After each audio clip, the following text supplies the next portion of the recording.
Thank you all for joining us again for another edition of Freerun, where we're going to dive into the ever-changing landscape of food and beverage industry by sharing different perspectives of industry leaders from all facets.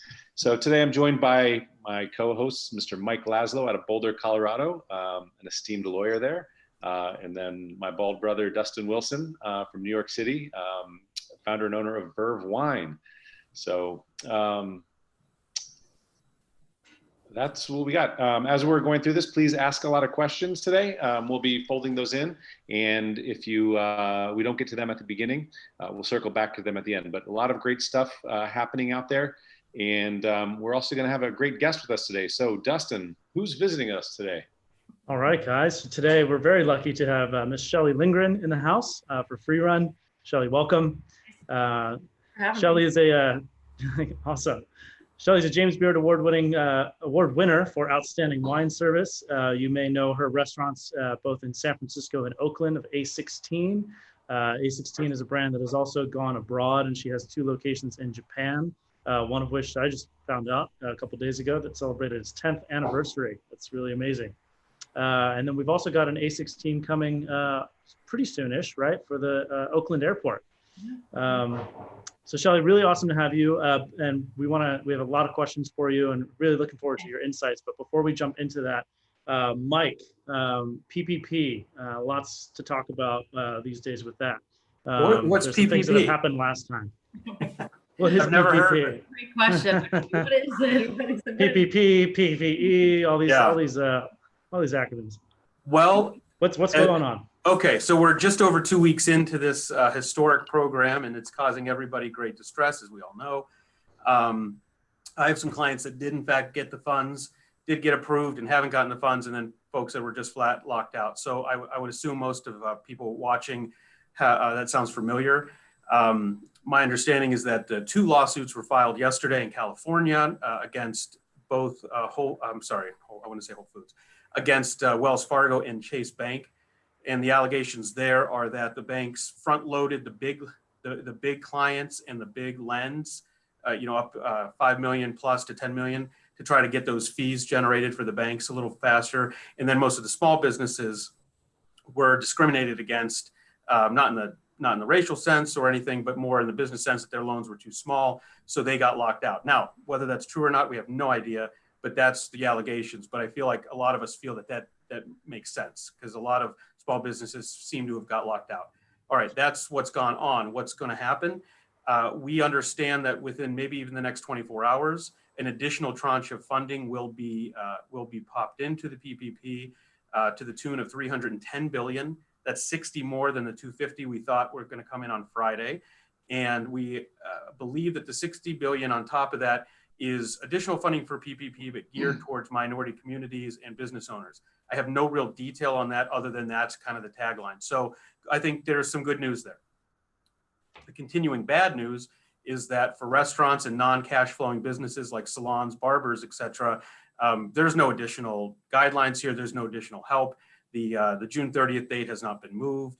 And my understanding from groups like IRC, who are doing great work for the Save Our Restaurants movement, are pushing to have those things moved. But as of today, I don't believe that that's on the floor. I don't believe that that's being considered.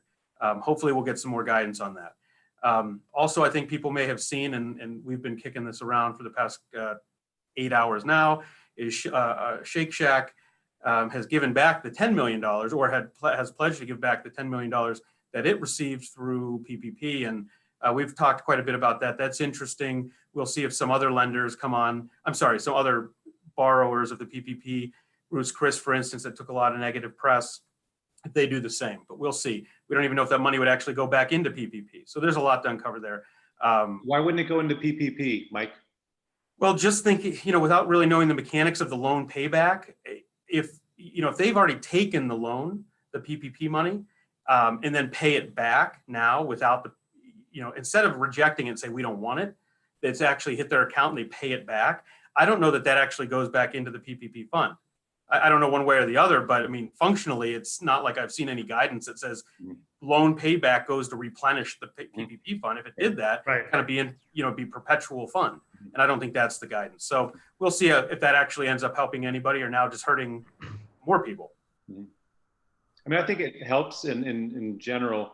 I think we were talking about it, and I was a little curious from the get-go when they started announcing the Ruth Chris and Shake Shacks and Potbelly, why publicly traded companies were in there.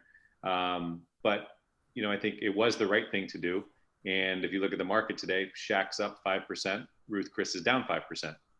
Whether it's correlated to that or not, I'm not sure. But the one thing that I was also really pleased with is in that letter that Danny and Randy put out, it highlighted what was wrong with the PPP and why it didn't work for restaurants, including the 6/30 date. So I'm hoping that draws a lot more eyes to it and helping understand how to make it more applicable to the restaurant industry. Because if they're making all these loans and assuming that 75% of this is going to go towards employees and is going to be forgiven, I have a feeling we're going to be well under that. Like when they show how much was actually forgiven and how much was used to pay employees, I think it's going to miss the mark considerably on that. So then the question is, if their desired goal was 75%, how are they going to make that up when you already have the rest of it now just sitting out there in a loan form that needs to be paid back? So that's one of the things that I hope gets addressed in some manner, and there's more eyes on it. So that's sort of my take on it.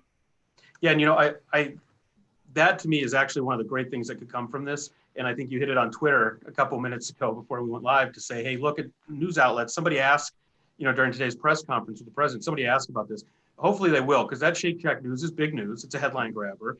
And if it just put it on anybody's radar at the top to say, let's take a look at this. Why would they give it back? And two, maybe we give some more eyeballs to the fact that this just really doesn't help non-cash flowing restaurants. I think that hopefully that happens today. We'll see at 5. I mean, Munchin even commented on it saying he was pleased that they did that, but he's also the one that created the program. And so, anyway. But yeah, hopefully it gets the eyeballs. Yeah. I think it's also important to find out what's going to happen with those funds before other people start making decisions on it. If it's purely just a PR play, if that money is not actually going back into the real fund and the intentions of the fund, then, it's not necessarily helping much. Yeah. And keep in mind, it's a Payroll Protection Act. 7.5 million of that was supposed to go to workers. So now we know that it won't. And if it's just being pulled out of the fund completely, nobody gets helped by it. So what's the point? Like, great for the PR, but did we just hurt employees or potentially? So could they or would they change any of the terms on this next 310,000, Mike? 310 billion. Yeah, sorry. Forgot a zero there. Yeah. Couple of them. I haven't seen anything that would add. Remember the 250 last week. The Senate Republicans wanted it to be a one pager that simply was, here's 250 more. And there's a couple additional, I think, earmarks for the additional 60 million, but I haven't seen anything. With that said, I haven't seen any draft legislation, so I'm just speaking off of headlines and news reports. Well, we would hope that there might be some additional language to this one, just given how poorly the first round worked out, and what's to stop the same thing from happening all over again. So I think it is. I think it is going to happen again. But maybe the one thing that would come would be that you have other borrowers who haven't been approved or haven't signed on the dotted line yet, who now say, whoa, I don't want to get Shake Shacked. I'm just actually not going to take the $10 million now. So maybe that'll happen tomorrow. On the next 250, certain borrowers may just now not want to take the money. And Mike, we had an interesting question come up from Rob. Is anyone backing out of their PPP from the first round in hopes of delaying it and then applying in the second round to get to sort of restart the clock, the 8-week clock? I've only heard, and this is not my own personal network, I've only heard online or social media of one person backing out. And I think it was an IRC post this weekend. Somebody said they turned it down. That's the only person I know about. I'm not saying it hasn't happened. I think you run a real risk because you're only allowed to be approved for one loan. Right. And if you were approved and if you bail and say, never mind, I don't know that the statute lets you go get another loan. Mm-hmm. So have you just completely foreclosed any chance of getting any loan? That would be a problem. That's why I think if you get the money you really need to consider strongly taking it and hoping that the rules change. And look, if they don't change and you don't want to use it, you can send it all back. But boy, it's hard to turn that money away, bird in the hand on this one. So, but I think we'll come to some of this later on too. Yeah, we bank with Wells Fargo and for a really long time. And we saw they kept delaying. We were just waiting for the moment 24/7 on for them to say like, the window's open, you can put your application in. And for 2 weeks we sat there. And then when it happened, it took more time. And then you never heard back from anybody. So it's still outstanding, and people who we just heard that it was all gone. So yeah, there's a lot of disappointing stories floating around out there with how this was rolled out, the way it was structured, who's benefited and who has not. It's kind of sad to see. But well, you can apply with more than one bank though. Yeah. Even if you don't have an account, some smaller banks were taking new applications. Yeah.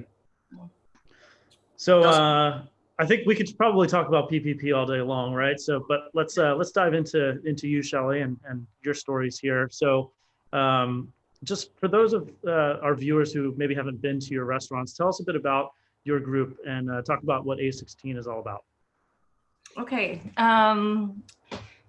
Well, we started in 2004. I worked in restaurants for about 30 years now in San Francisco area. I was born and raised in the North Bay, and put my way through college. I didn't know I could be a sommelier for a career. And then when I started studying and learned about Italian wine, I realized how many regions, how many grapes there were, how many things were known and undervalued, and went to Italy and fell in love with the food and wine pairing, or regional cuisine and wines.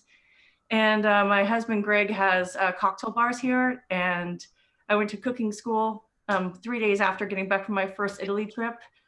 And then we were gonna open a pizza and wine bar. And then it ended up taking the turn of being Southern Italian wine focused, because I didn't even know they were accessible. But as I reached out to distributors and importers, there was enough to put a very small list together. When you open a restaurant, wine's always the last thing that arrives. So you can always build on it, which happens over years.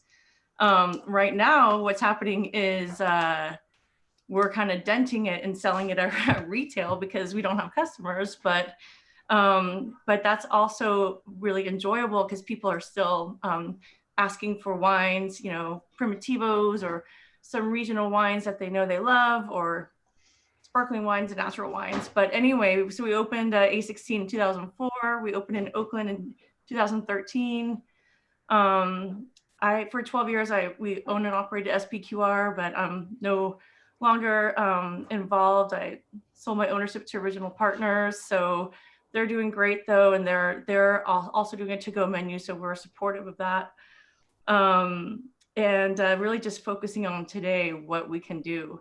It seems like, in the world of restaurants, there's been like 30 to probably closer to 40 sommeliers who have come in and learned and studied and been part of the community. So, I mean, I feel like our food and wine community has always been very supportive of each other. And we're all like a growing family of the world of wine, so I definitely feel connected to our community through all this. Yeah, that's great. I mean, I remember, there was kind of a small group of restaurants, yours and a handful of others. And I feel like this was around my time during Frosca when, you started kind of seeing these Italian restaurants that were very wine focused pop up here and there. And, it was really exciting to see during that evolution of getting more people exposed to wines in Italy outside of, typical, Piedmont wines or wines from Tuscany or something like that, the kind of backwater things that are really interesting now. So, your first location in San Francisco, and you're based in San Francisco, how is San Francisco reacting to everything that's going on currently, both the restaurants and also kind of what you're seeing from the inside of the restaurant from a supply chain standpoint? I feel like I don't know, I think the industry might feel like this in general, but in San Francisco, we have some good programs that have developed, but we definitely feel like we're in the trenches here. We have limited operational capability. Just for us, we're covering all the furloughed employees, healthcare, and have our core team that is working limited hours, and we're 5 days a week, 3 hours, just to keep some oxygen in the room, and cover some costs. But it definitely isn't something that's going to, sustain for the big picture. We have to really think about going to reopen, and but there are some organizations we're getting involved with this past week we did Feed the Line.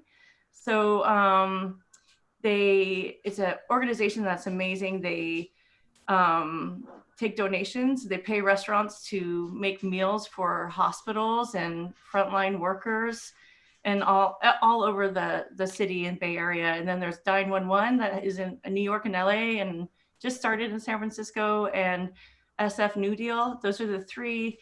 And Always Food Runners, which is one of my mentors, Mary Risley, started, and she's doing 3,000 meals a day right now. And she has secured a new kitchen in a Methodist church in the Haight that was started by like a hippie in the 70s. And they're like grassroots. So they're really getting into people who, shelters who've been around for a long time, grandfathered in, and people have been very generous with, knowing that even though everyone's struggling, there's some that are struggling even more, so even though we all have our own things, it's hard to not think about the world. And has restaurant employers and operators and owners, we have so much liability that these PPPs, and it's designated to our staff and employees, is part of this whole bigger picture of everything we're trying to do. So we're really just figuring it out every day. It's a moving target. It's great to see that sense of community, though, and coming together, and how that manifests itself with something like this. It's really fantastic. So to that end, I know small farmers in your area play a huge part, not just in your restaurant, but in restaurants all over San Francisco. What are you doing, or what are you seeing other people do to help support them at this time currently? Well, and also the grocery stores are like the busiest places in the city right now.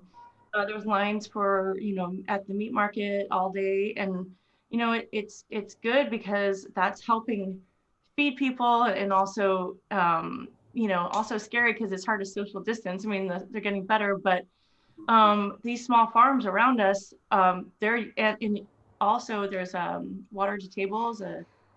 They used to be only restaurants, and now they're customer direct. So you can order fresh seafood to be delivered to your home. Awesome. We're doing CSA boxes every Tuesday at Rockridge and San Francisco with Star Root Farms in Bolinas. And it started, they were like, we need a minimum of 20 boxes. And they really reached out and needed some assistance, like a lot of these farms do. We would open it up to other farms as well, just to, be a spot where we don't have customers, come get some good food and be part of the community. So they reduced their CSA box from $45 a week to $30. And you get organically grown food just, right here in Bolinas, and they drive it right in. So you know where it's been. It's healthy, it's fresh, it's springtime. We're kind of missing the season. So, but farmers markets are also open.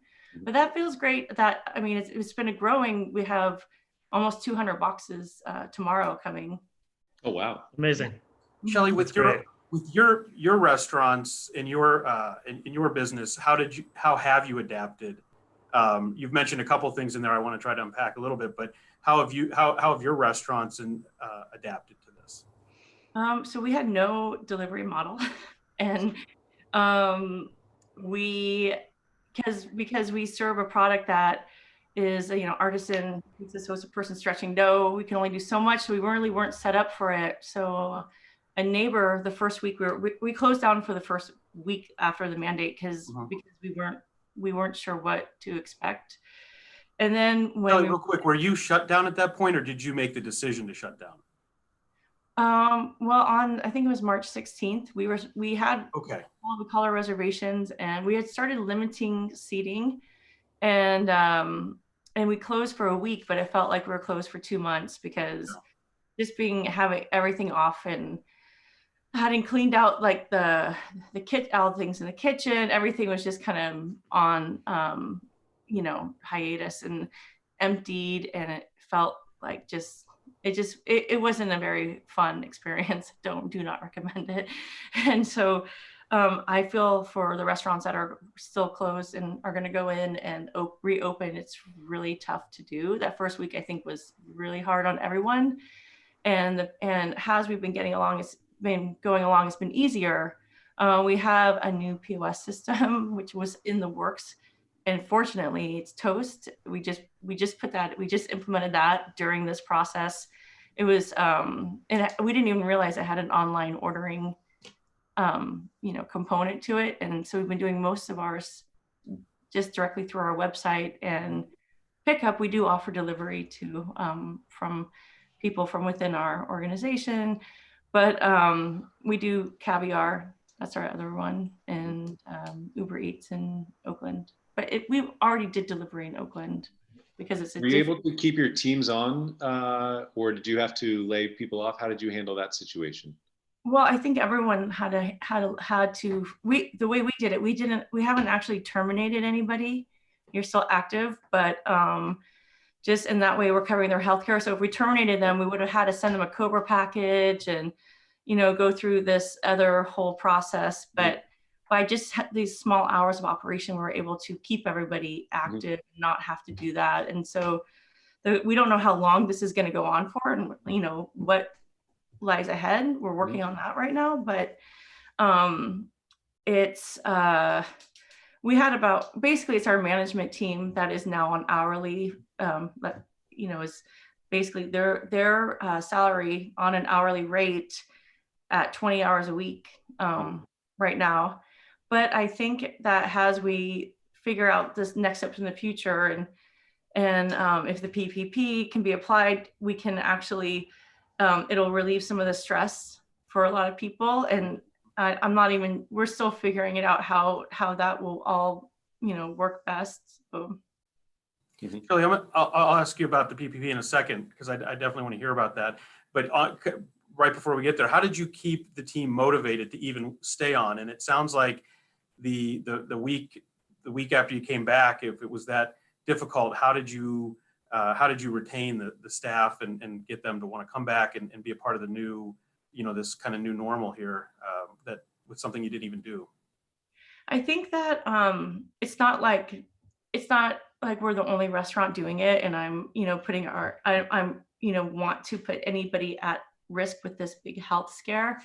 It's just that we can keep people employed, and we've reduced our menu, we reduced our prices. We have very few people, very few hours, and their community's been super supportive here. It's overwhelming how great our guests have been and wanting to reach out and help. But I think that now it's getting easier. It was really tough in the beginning, and it was hard to kind of maneuver, but I'm really proud of them because they were fierce warriors. We have our pastry chef was delivering on Saturday night in Oakland. They worked this out within themselves.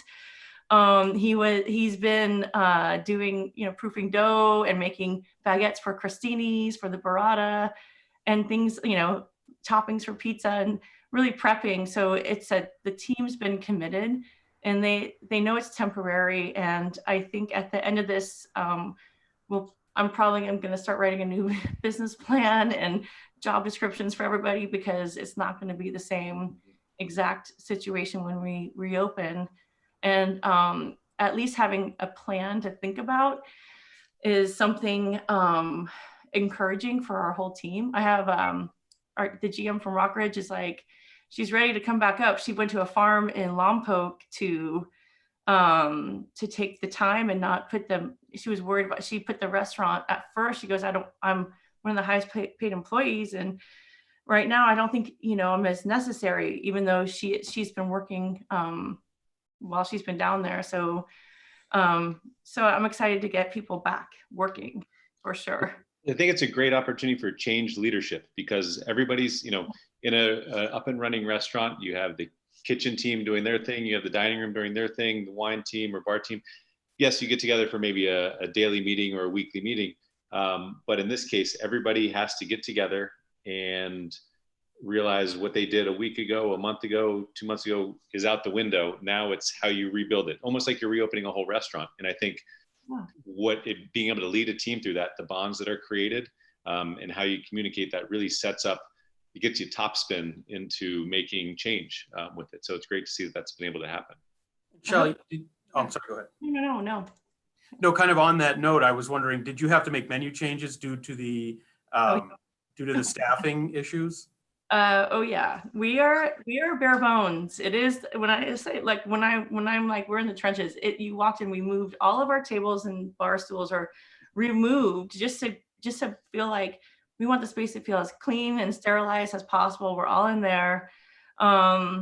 We have tons of to-go packaging, which we never had, just like packed up. And thinking about that, I don't really have the branding for, the to-go. So yeah, there's things to like develop that are in development as we're putting things on menus. Like we put on pizza kits and pasta kits, and then the pasta kits were, they're handmade pastas that you get it frozen, but you're going to be heating it up anyway. And then the pasta will probably taste better when you cook it at your home and have it nice and hot and freshly made. And it's just simple. But I understand, ordering to go too. It's just that if we don't have a pasta cook right now, but we do have fresh pasta made and a ragu, but it's like, it feels, it's definitely feels like not the energy that you would have if it was a buzzing restaurant. And if it's more, I think to go is just here to stay. I think everyone's have to, and I feel like people that want to go out and support, and actually a lot of people seem to be out around the country. Mm-hmm. But I think that, it's going to be quite a while until, you see full restaurants. It's almost like the whole industry is like building the plane as it's trying to take off, as we adapt to this.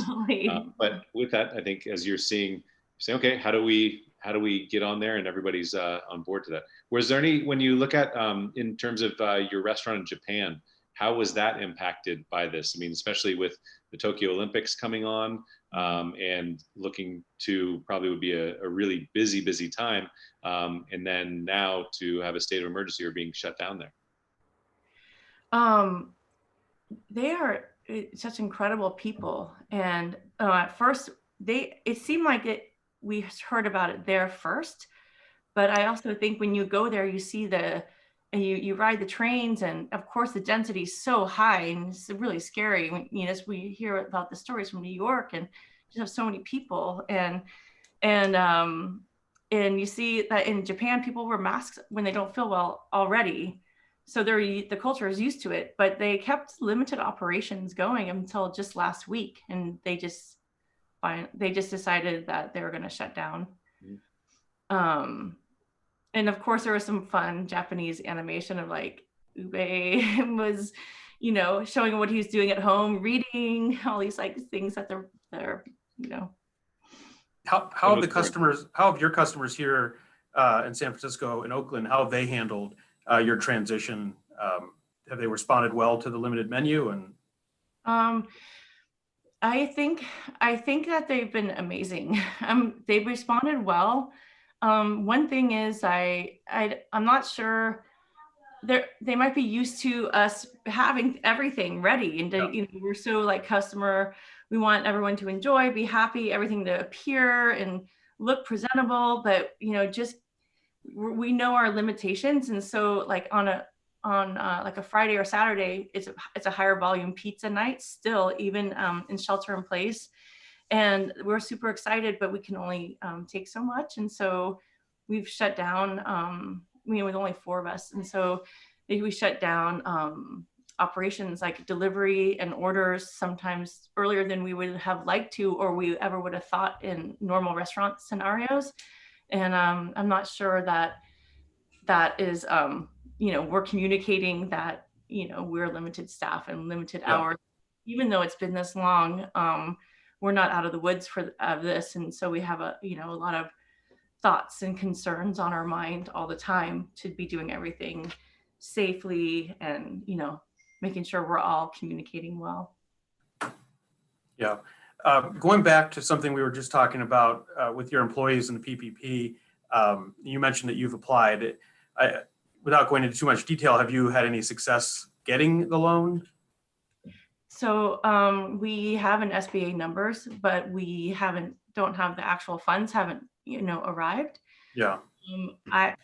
Banking with Wells Fargo and being put on hold for so long before you couldn't even apply for weeks. So we found a bank that was, and even Wells Fargo bankers would say, it's okay if you apply somewhere else and get that loan. Basically, it was like, what bank can we get the loan from? So we opened a new account in a smaller bank, and that came through for us. It was a much less harrowing process, whole situation. So I feel, thank goodness that some friends and people within our group had the wherewithal to just say, this Wells Fargo is not looking so good. Plus, with all the problems they had in the past, there was the cap and removing the cap, and it was pretty scary. I mean, we have my husband's bars. He has 3 bars. He did three applications right when the portal opened, but nothing, no dice. If you do end up getting the money, do you have plans on how you might use it with your employees? I mean, it sounds like with being operational, you have some cash flow. Do you feel that this will help you, and how do you intend to use it? I have a lot of clients who are in the position of they are not open in any respect, so they don't know what to do. Well, I think my understanding, and I'm still learning about it, you could tell me more. I feel like the more I'm spending time on it, things are constantly being updated and changing. Yeah, they are. But, for 75% of the PPP is geared towards employee retention. That's right.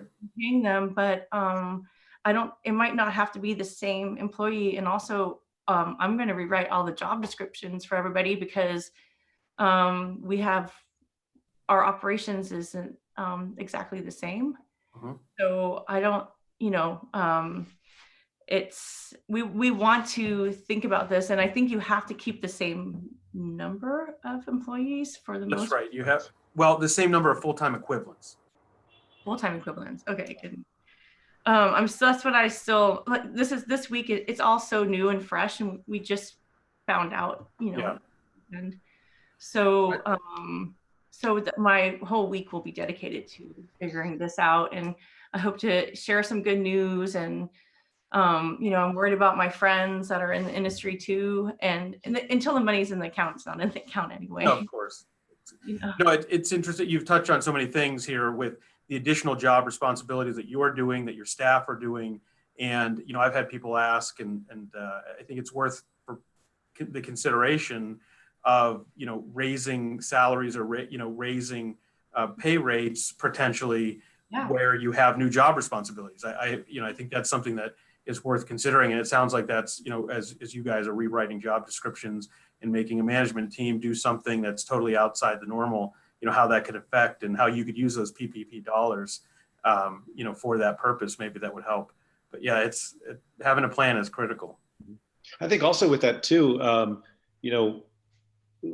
I've heard a lot of people say, "Oh, I'm just paying people to stay home." Well, I think there's a couple other ways to look at it as well, where saying, who are the people that are going to help you come up with your strategy for emerging from this? And how do I get them all around the table to help shape it? And then give them a short-term project. And if you have these people that are on your payroll that you're paying to quote unquote stay home, how can you start investing in training and engaging them with it? And so that becomes, instead of clocking in and coming to work, they have to attend a certain number of online training seminars or, wine classes and things like that. So if you're using this in, let's say it's another 6 weeks or 8 weeks, that they're staying engaged and hopefully developing. So when they come back, they're even more excited than before. And you're using a chance to build that culture rather than have it drift away over that time and dilute. Yeah, Shelley, you mentioned something where you never did takeout before. Now you're doing takeout and you don't think that it's going to go away. Did you mean that for your restaurant as well? Right. Yeah. No, I'm thinking that, well, our hours right now are also 4 to 7. So those hours might change a lot, but it just depends on how much staff can come in, how, what makes sense. But we're paying rent on a certain number of tables and chairs in a restaurant that for people. So takeaway is not going to be the end all be all for us, but it's going to be like a huge part of what we do now. And I think that is the way of the future in general. And as you look at the reopening, I know there's a lot of uncertainty between now and then. What's your strategy for that in terms of your brick and mortar restaurants? How are you thinking about that, whether it be new things you add to the business or even just onboarding and training? I think that I'm learning a lot about how this operates. And, one of the things we're struggling with is actually how do you have customer service and in the front when it's pickup and you have the line, you have things, to do, and you only have 4 people and everyone's wearing masks and, you have tapes and you have to call out names and things like that. So there's a few things where people have been very patient with us, but I think we're staying okay on the timing of our food, but we're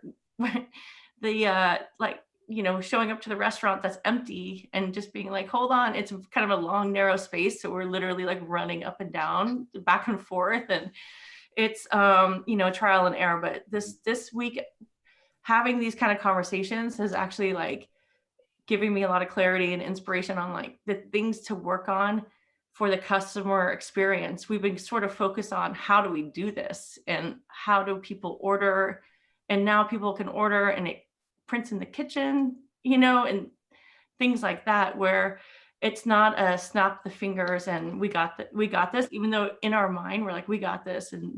And we kept it very simple. And I think that's fine for the moment. Is you see, so many people baking with flour, and some of our employees that are Italian came by and they're making pasta at home. They can't find flour. They said it's like gold. And it's like, for this sort of gluten-free environment before, it's kind of nice to see how nurturing making your own food is for people and how important food is for everybody, and caring about what you're making. So there's a few silver linings here, but I think for the businesses and what we're doing, it's not an easy time. It's very,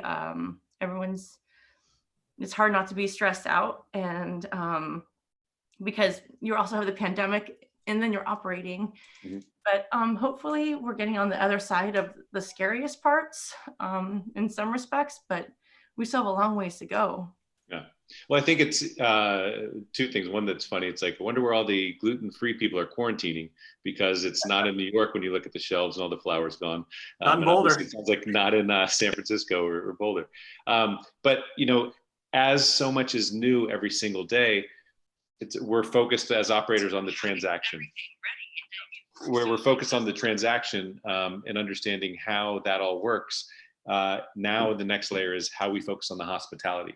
And, I was just thinking too, right now you have people lined up outside your restaurant, they can't come in.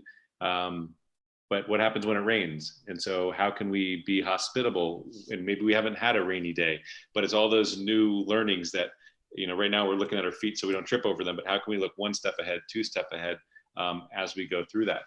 And I think one of those things, we're still looking at our feet. I know in San Francisco, like the governor, or in California, the governor started floating out some ideas as to what a restaurant will look like when we reemerge from this, whether it be masks or gloves and temperature checks. How do you think about that as that pertains to your restaurants? It's hard to imagine. I feel like we're still so far away, but there's the nurses who are talking about gloves with cross-contamination, it's a real thing. And we have a lot of hand sinks throughout the restaurants and bar and kitchen. I think just washing hands is the best way for the glove part of the business. We wash our hands a ton anyway, because we're touching things, having lots of sanitizer around. The face masks are doable. They're definitely doable. Maybe there's something where people can be heard when you're talking, and would the guests be wearing face masks and the service be wearing face masks? So what does that look like? And well, obviously you have to eat, and so you can't wear that, but in drink, you can drink with a face mask. I've tried. But like, We tried. no, but I think that some of it makes sense, and some of it needs more thought, and it needs more restaurant folks at the table, and depending on the type of service you offer, and there's just a lot of factors that go into it. So I understand I don't know how we get open, how you just open, because if you're at 50% capacity, but you're paying rent on 100% capacity, you're probably not making your rent, which means payroll is going to be hard, which means all the other vendors waiting to get paid are, lining up. The line's getting longer and longer. And, we have our healthcare ordinance here in the city. We all owe that still, and no one's open except for takeaway. And that one is a stinger, because that's why we have a mandate here for healthcare. And I think Seattle has it too, because we all offer healthcare to our employees who all desperately need it right now. What if someone gets sick?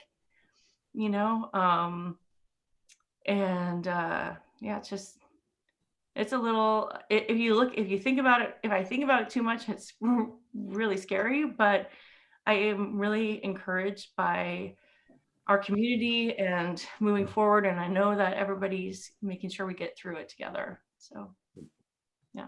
To that end, Shelley, when we're thinking about reopening from the wine standpoint, I know that's one of the last things to really think about when you're going into this, but how do you see your wine programs evolving? How do you see, your by the glass list functioning, or what your wine list might look like, or how might it look a little bit different now when you're reopening versus before?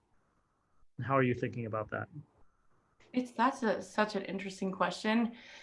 I think that over time, since we've been open for 16 years, we started with this really small list, and it's grown and kind of evolved. And what we can get from Italy, and the South Italy's changed a lot. Now Sicily has divided into 3 parts, and you have an Etna region, and same with Campagna whites, and different parts of what we're working on. I'm actually working on a book. Well, our manuscript's due in December for the new Italian wine.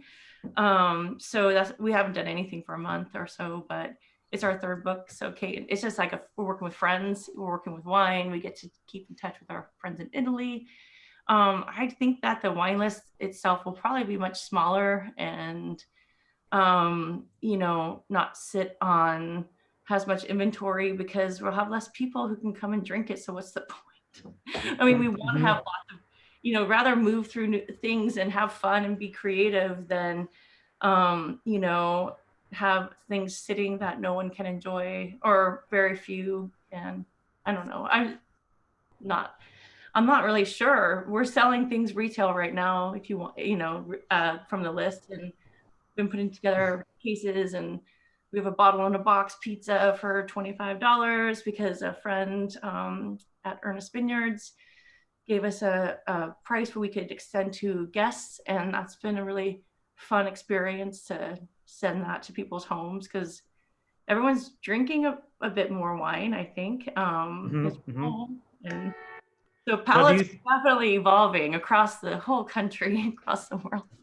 Yeah. Now, as far as pricing goes, this is a question from that we're getting from someone that's attending here. Do you think that there's going to be a ceiling on what customers might pay?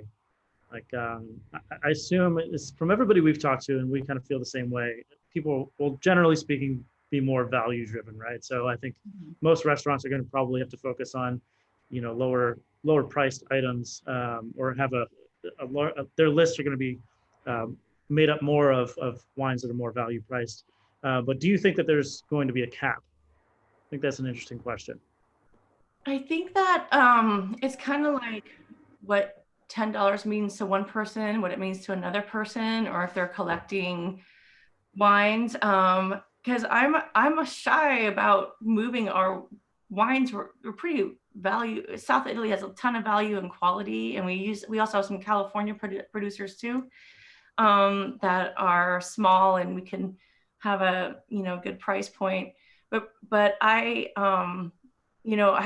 we just priced out our list as if it was like a retail market.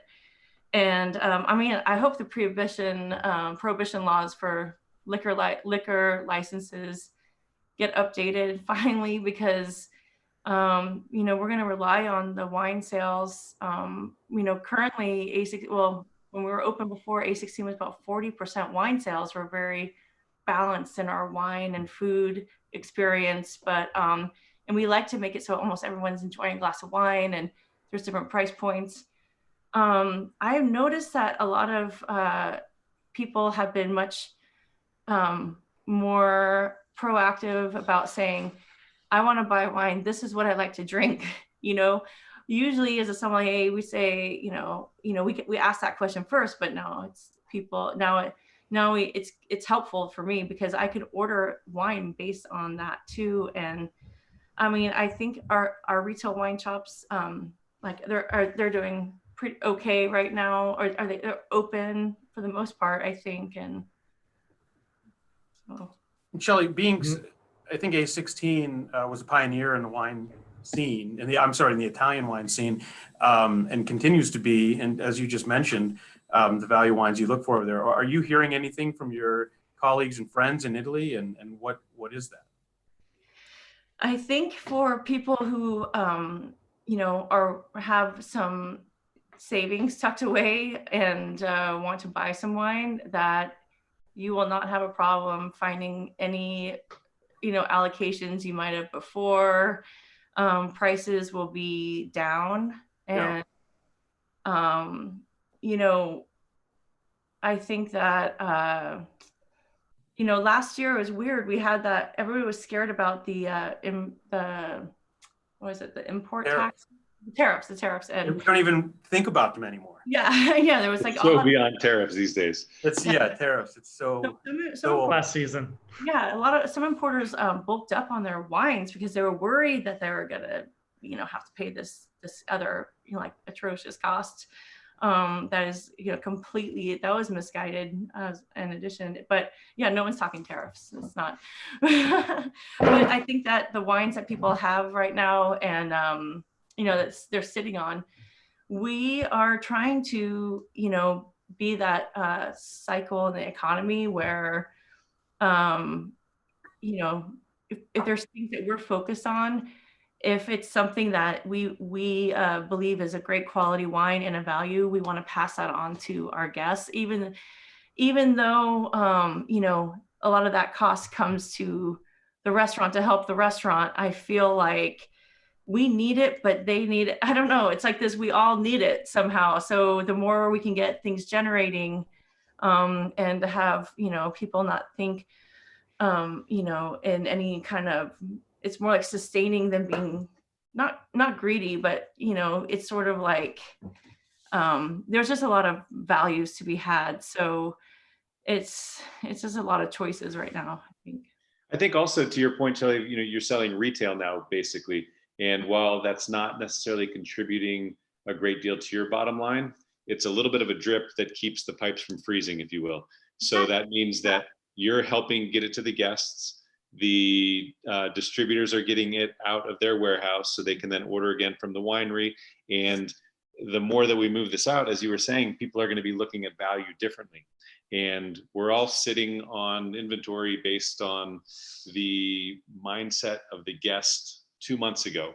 Mm-hmm. So as we move through that, it's going to actually make more room to actually rebuild to appease the guest that's going to be coming in when this is all over. So I applaud you for finding a way to do that. And, you know, to your point about talking with guests, it's much different than talking to a guest at a table when they have a wine list in front of you versus having that conversation over the phone. I need a case of what, and then you just really have to hone in on what they're looking for. And then there's a lot of trust in that. And at the same time, you're also probably making a lot of people happy by giving them a choice at home that they might not otherwise have. So I have orders that I took like ticket tape from the printers and wrote down what I put in boxes, and I have it's on my fridge to put together on an invoice. And it's like the old like put your number on a cocktail napkin. I was like, yeah, sure, I'll wear a couple hats, and you know, I just collected them. So the people are actually reaching out and saying, I love that wine. Can I get more? And how do I pay you? And I'm like, I'm gonna send you an invoice. And Don't forget to do that. no, I think. We have a question here from a viewer. Do you think commercial landlords in San Francisco will be willing to renegotiate terms given the new circumstances and the likelihood of closures and current neighborhood number of vacancies? I think we talked about this a little bit yesterday. I'd love to hear your thoughts on this. Oh God, this one, I was like steam. Do you see steam coming from my ears? Oh God, we got gosh, I have a landlord I have a great relationship with, but after the first 10 years, our rent had been a great rent, and then you know, real estate in San Francisco skyrocketed, and it went up 40%, and then we after all this happened, I talked to her. I sent an email to her, and I sent an email to our landlord in Oakland. The landlord in Oakland, I asked for a discounted rent is what I did. And that's actually what our partners in Japan sent to me. And I was like, I thought that was really smart, and kind of, you know, we're all like-minded. And so we went that route, and our landlord in Oakland was like, no problem. Like, that's fine. Landlord in San Francisco didn't respond. And I was like, did you get my email? I'm like, are you okay? She's worrying about her. And she said she was waiting to hear what happens with the government before she answered to discount. And I was thinking, gosh, I've been there 16 years and always paid rent, always fix up this place, you know, and I know she has her own, you know, costs and things, but I'm hoping that the government will, you know, will give mortgages the 3 months on the back end, just to say like, you know, don't worry about these 3 months. And then if we have PPP money, then we could say like, okay, we have 6 months, like maybe we can make it now. But yeah, I have a pretty hefty rent for, you know, not being open. So even if it's deferred for 3 months, how am I I'm gonna pay 3 months of rent, you know? Yeah. Mike, just thinking through something, Mike, let's say 25% of the PPP, if you received it, can go towards rent. That's right. Correct? So wondering if there was a formula you could come up with if you were a landlord that says, okay, if you got first of all, you have to apply for the PPP. If you got the PPP, then 25% is what we know that you could pay due to that, and then figure out how to work up from there. So that 25% of whatever that number is what becomes your rent for those 2 months, if you will. Like, I don't know, just trying to think of a creative way of handling it and working it into it. I think you need to try to do that. And I think we said last week, or maybe it was the week before, talking about approaching leases as a partnership with your landlord. I think you absolutely need to be looking at that, because you can say, charge me full rent, or tack 3 months on starting and prorated over a year. You doing that doesn't make me have the money to pay you. Right. And thank you for working with me, but the solution doesn't work for Right. anyone. So now you have an empty space. And I think another point that we need, everybody with the lease needs to be thinking about is, you know, I signed a lease for, you know, for example, a 55-seat restaurant with a 12-seat bar. And now the government says I can operate a 30-seat restaurant with a 6-person bar. Well, landlord, you can't lease me the space that I agreed to lease under the lease. Therefore, we don't have an agreement here, because I need a 55-seat restaurant. That's what you leased to me, and now it's illegal. So I think there are ways to go about this. And I would like to litigate one of those soon. So if anybody, okay. No, but you know, seriously, this is why it's worth the landlords working together with the tenant. And I don't begrudge the landlords getting their rent. They have mortgage to pay, and I don't begrudge the banks trying to get their mortgage paid. I understand this completely. But if we don't all work together, nobody's getting paid. Mhm. You know, so what's the point? Mhm. So, Right. yeah. So, so Shelley, we're going to try something new. You get to be our guinea pig. We're going to do a little free run freestyle. So, we just have a question for you. Okay. And we'll go to a lighter tone. When this is all over, all up and running, and you finally get a day off, what's the first restaurant that you're look forward to visiting? Oh, there's so many. I would say I'd probably want to go check in on my friends at Swan's Oyster Depot for lunch. You know, kind of known them forever and support them. That would probably be one of the first spots. That's a great one. That line's gonna be even longer now if they have to go to 50% capacity. Breakfast. But it'll be worth the wait still. Yeah. Great. All right. So my question would be, if you're going to open a restaurant from scratch right now in what we're calling the new normal, what would that look like for you?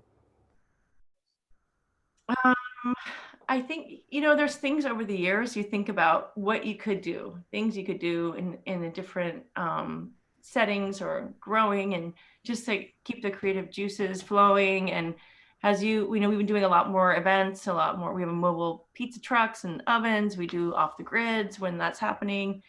I think that we would be, we'll be focusing more on really healthy, nutritious kind of ways you can dine at home or outside, and how we're going to reconfigure the space inside to be comfortable for people and guests.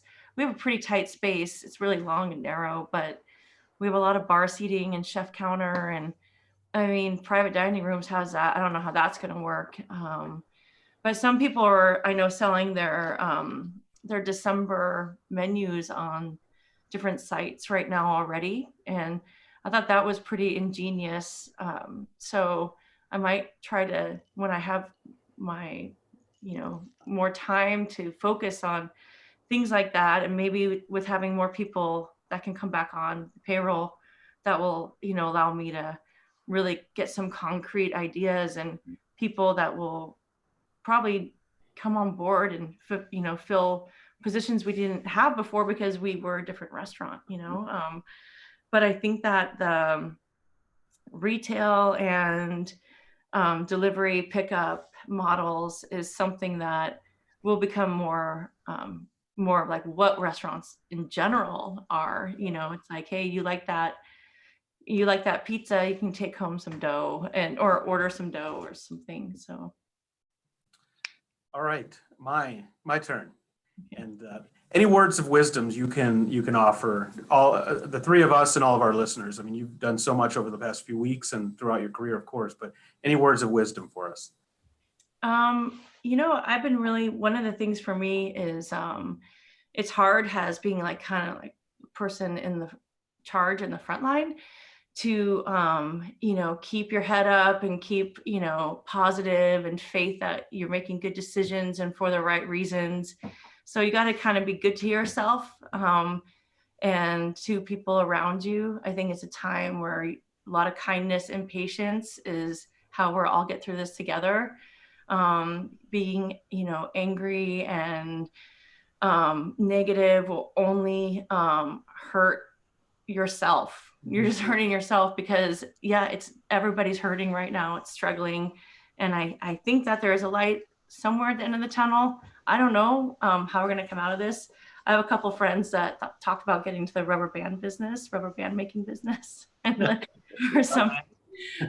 Just because it is a pretty tough business already, but you really have to love it. And I realize talking with my friends and people I don't always get a chance to talk to like here has been a real saving grace for me. But I do love this business and I think that it will change. And I'm, you know, this is what we know and love and do. So we'll see where it goes. Well, thank Mike, you. this is when you need to cue the Bill Withers "Lean on Me" outro music. I know. I'll get the producer on that as soon as we're allowed to bring him back. into the studio. Didn't get the PPP. That's right. Shelley, thank you so much for your time today. And it's really been a fun couple days working with you and then, being here with you today. Thank you. And cannot wait to get out and have some pizza and some pasta in the restaurant very soon. Thank you. Thank you everyone for tuning in. We really appreciate it. I put a note on the discussion page.